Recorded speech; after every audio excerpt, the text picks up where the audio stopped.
दोस्तों, वीडियो के थंबनेल में देखकर आपको पता चल चुका होगा कि जो आज का हमारा ये टॉपिक है वो किस पर है। जैसा कि आप देख रहे हैं, आज का हमारा टॉपिक कौन सा है? राजस्थान की प्रमुख हस्तकलाएं। हस्तकला यानी हैंडक्राफ्ट के बारे में बात करेंगे। देखिए, राजस्थान को देखा जाए तो राजस्थान को हस्तकला का खजाना कहा जाता है। क्या कहा जाता है? राजस्थान को हस्तकला का खजाना कहा जाता है। और यहाँ पर देखा जाए तो सर्वाधिक विदेशी मुद्रा का जो आगमन है, आगमन की बात कर रहा हूँ कि सर्वाधिक विदेशी मुद्रा का जो आगमन है वो राजस्थान के अंदर ही होता है। कैसे होता है कि राजस्थान में जितने भी जो पर्यटक स्थल हैं वहाँ पर जो हस्तकला से निर्मित वस्तुएं होती हैं वो वहाँ पर क्या होती हैं, लोग खरीदते हैं उन्हें।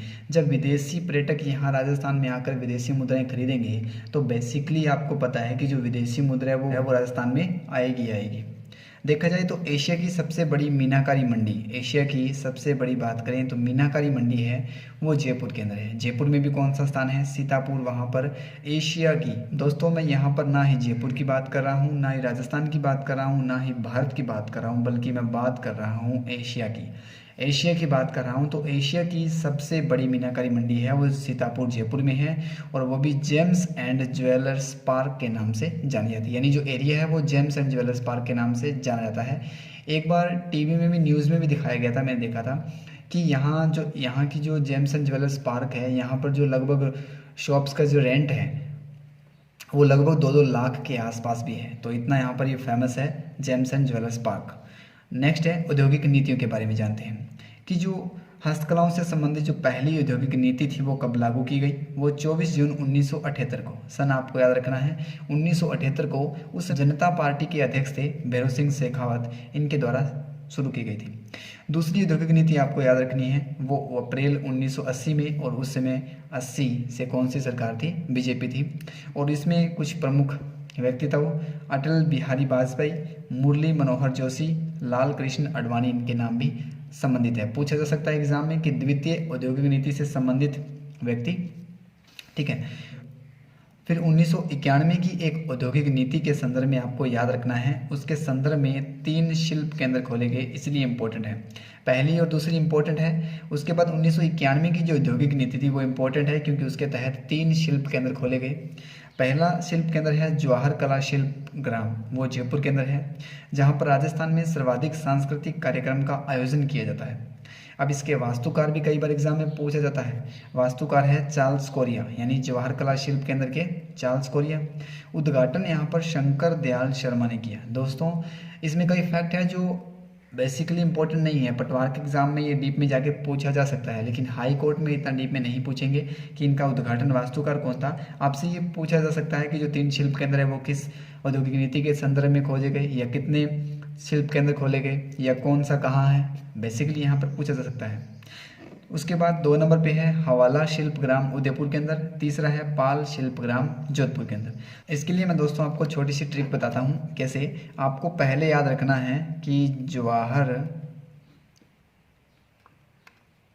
कला शिल्प ग्राम, ये तो आपको याद ही है, बेसिकली आपको याद रखना पड़ेगा क्योंकि ये कहाँ पर है? जयपुर में है। जवाहर से आपका जवाहर कला शिल्प ग्राम निकल गया, कला से आपका यहाँ से निकलेगा सेकंड, कला से आपका क्या निकलेगा? हवाला। कला से क्या निकलेगा आपका? हवाला शिल्प ग्राम। और 3 नंबर आपका क्या है? शिल्प है। शिल्प से आपका क्या निकलेगा? जैसे हमने यहाँ पाल, तो शिल्प से क्या निकल जाएगा? पै से यहाँ पर पाल शिल्प ग्राम। तो तीनों हो गए ना, एक ही याद रखने से। तो अब बात करते हैं आगे कि राजस्थान में हस्तकला का सबसे बड़ा केंद्र कहाँ है? तो बोरनाड़ा जोधपुर के अंदर है। कहाँ पर है? बोरनाड़ा जोधपुर में है। देखिए, इसकी छोटी सी ट्रिक बनाई है, वो आपको समझ आए या ना आए वो आप पे डिपेंड करता है। हस्तकला से संबंधित है तो देखिए, हाथ से काम करने पर जो नाड़ियाँ हैं, हाथ से काम करने पर नाड़ियाँ जो है वो क्या होती है? मजबूत हो जाती है, नाड़ियों का बोर हो जाता है। या ऐसे बोल सकते हैं कि ज़्यादा आप हाथ से काम करते हैं, कोई भी काम करते हैं, तो वहाँ पर क्या हो जाते हैं? आप ज़्यादा बोर हो जाते हैं। तो बोर से आपका बोरनाड़ा निकल कर आ जाएगा, और वो जोधपुर के अंदर है, कोई दिक्कत नहीं है। नेक्स्ट है हस्तकला का तीर्थ स्थल, ये एग्जाम के पॉइंट ऑफ व्यू से इम्पोर्टेंट है। हस्तकला का तीर्थ स्थल जयपुर को कहा जाता है। ज़्यादातर जो हस्तकलाएं होंगी वो जयपुर के अंदर होंगी। बेसिकली सी बात है, जयपुर में होंगी। एक तो यहाँ पर राजस्थान का कैपिटल एरिया है, यानी राजधानी क्षेत्र है, तो जाहिर सी बात है जयपुर में होनी चाहिए।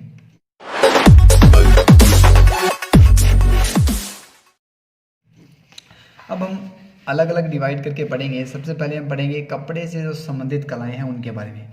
कपड़े से संबंधित कला है वो पहली है आपकी बंधेज कला। कौन सी कला है? बंधेज कला।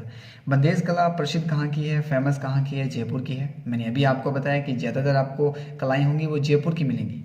इसे टाई एंड डाई उद्योग भी कहा जाता है, ये इम्पोर्टेंट है। इस प्रकार के जो उपनाम होते हैं वो फैक्ट होते हैं, वो ज़्यादा इंपॉर्टेंट होते हैं एग्जाम के पॉइंट ऑफ व्यू से। इसकी सबसे बड़ी मंडी, किसकी मंडी? बंधेज कला की सबसे बड़ी मंडी कहाँ है? जोधपुर के अंदर। अगर इसका सबसे ज़्यादा सर्वाधिक कार्य देखा जाए तो चूरू के अंदर होता है, ये आपको बेसिकली याद रखना है। सर्वप्रथम उल्लेख कहाँ मिलता है? ये इम्पोर्टेंट है। इसका उल्लेख मिलता है बाण भट्ट ने जो लिखा था हर्ष चरित्र, इसमें मिलता है। याद कैसे रखना है? देखिए याद कैसे रखना है आपको? याद रखना है कि बंधेज से आपका बै निकला और वहीं पर आपका बाण भट्ट निकला, यानी बाण भट्ट द्वारा जो रचित होगा वो कौन सा है? हर्ष चरित्र है। हो गया ना दोस्तों आपको याद कि बै से बाण, बै से बंधेज और बै से बाण भट्ट द्वारा रचित जो है हरिश्चरित्र के अंदर मिलता है। नेक्स्ट है कि इसके प्रसिद्ध कलाकार कौन है? इसके प्रसिद्ध कलाकार जो हैं वो हैं तैयब खां, जोधपुर के हैं। इन्हें पद्मश्री से सम्मानित किया गया है। यानी दोस्तों जो भी ये कलाएं होंगी इनसे जो संबंधित व्यक्ति होंगे वो पद्मश्री या पद्म भूषण या पद्म विभूषण से सम्मानित होंगे ही होंगे। बंधेज कला के जो प्रकार हैं, कई बार एग्जाम में पूछा जा सकता है कि लिकाई, टिपाई, नुकलिया, चूंका, रंगाई नहीं पूछा जाएगा। रंगाई आपको पता चल जाएगा कि बंधेज का है। ये ना देखकर ये पूछेगा चारों कि ये क्या है, तो इस प्रकार से एग्जाम पूछेगा। तो आपको रखना है लिकाई, टिपाई, नुकलिया, चूका और रंगाई, ये सारे संबंधित है बंधेज कला से। नेक्स्ट है पोमचे। सेकंड नंबर पे हम बात करते हैं पोमचों के बारे में। पोमचा है वो जयपुर का फेमस है बेसिकली, लेकिन शेखावटी क्षेत्र में भी इसका नाम आता है। शेखावटी प्रदेश में जाट महिलाओं द्वारा ओढ़ी जाने वाली केसरिया रंग की ओढ़नी, कौन सी? केसरिया रंग की जो ओढ़नी होगी उसे पोमचा कहा जाता है। प्रसूति महिला के पीहर पक्ष से ओढ़नी आती है, जाहिर सी बात है पीहर पक्ष से आती है। आपने देखा होगा, प्रैक्टिकली आपने देखा होगा कि जब पुत्र का जन्म होता है तो केसरिया रंग यानी पीला रंग का आपका ओढ़ना ओढ़ाया जाता है। उस ओढ़ने में कैसे होता है, जैसे ये एक प्रकार से चौकोर ओढ़ना होता है, इसके बीच में यहाँ पर पीले रंग का इस प्रकार से राउंड में एक गोल घेरा बना होता है। ये केसरिया रंग का या पीला रंग का हो सकता है। ये कब होता है? पुत्र जन्मोत्सव पर। ये कब होता है? पुत्र जन्मोत्सव पर होता है। और नेक्स्ट है जब पुत्री जन्मोत्सव होगा, यानी जब पुत्री का जन्म होगा तो वो गुलाबी रंग का होगा, तो ये जो है वो गुलाबी रंग का हो जाएगा। जब पुत्र का जन्म होगा तो केसरिया या पीले रंग का, और जब पुत्री का जन्म होगा तो ये गुलाबी कलर का हो जाएगा, रंग का हो जाएगा।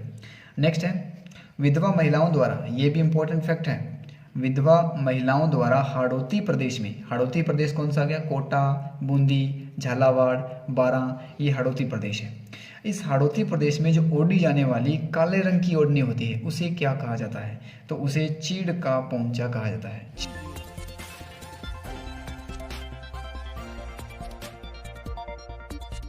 नेक्स्ट है कि लहरिया। लहरिया दोस्तों मैं आपको जो भी जयपुर के जितने भी आपको करवा के लास्ट में जब हमारा जो हस्तकला का टॉपिक खत्म हो जाएगा उसके बाद मैं जयपुर को जितने भी जो जयपुर में हस्तकलाएं उनकी सभी का आपको ट्रिक बना के दूंगा, तो उससे आप बेटर तरीके से याद रख सकते हैं कि जयपुर में कौन कौन सी कलाएँ हैं। अब बात करते हैं लहरिया। लहरिया कहाँ का फेमस है? जयपुर का फेमस है। ये देखिए क्या है कि श्रावण मास में तीज के अवसर पर, जब तीज आता है, तीज कब आता है? श्रावण शुक्ल तृतीया को, और इसे छोटी तीज या कजली तीज के नाम से भी जाना जाता है। इसी तीज के अवसर पर जो ओढ़ी जाने वाली ओढ़नी होती है वो कौन सी होती है? लहरदार ओढ़नी। उस लहरदार ओढ़नी को लहरिया बोलते हैं। यानी श्रावण महीने में जो तीज होती है, यानी श्रावण शुक्ल तृतीया को, जिसे छोटी तीज या कजली तीज कहते हैं, उस तीज के अवसर पर जो ओढ़ी जाने वाली जो लहरदार ओढ़नी होती है, यानी उस ओढ़नी में इस प्रकार की जो रेखाएं होंगी वो क्या कहलाती है? लहरिया कहलाती है। अब देखिए कुछ लहरिया के टाइप्स हैं। समुद्री लहरिया और राजशाही लहरिया जयपुर के हैं। प्रतापशाही लहरिया जोधपुर का है। कैसे याद रखेंगे? जो महाराणा प्रताप थे वो एक क्या थे? जोधा व्यक्ति थे, बहुत ही जोधा थे वो, जोधा मतलब वीर थे, पुरुष थे। आगे है 4 नंबर मोटड़ा। मोटड़ा कैसे याद रखेंगे? मोटड़ा कहाँ का? जोधपुर का प्रसिद्ध है। और लहरिया को देखिए क्या लिखा है? लहरिया को आड़ी रेखाओं से काटने पर जो निर्मित होता है वो मोटड़ा कहलाता है।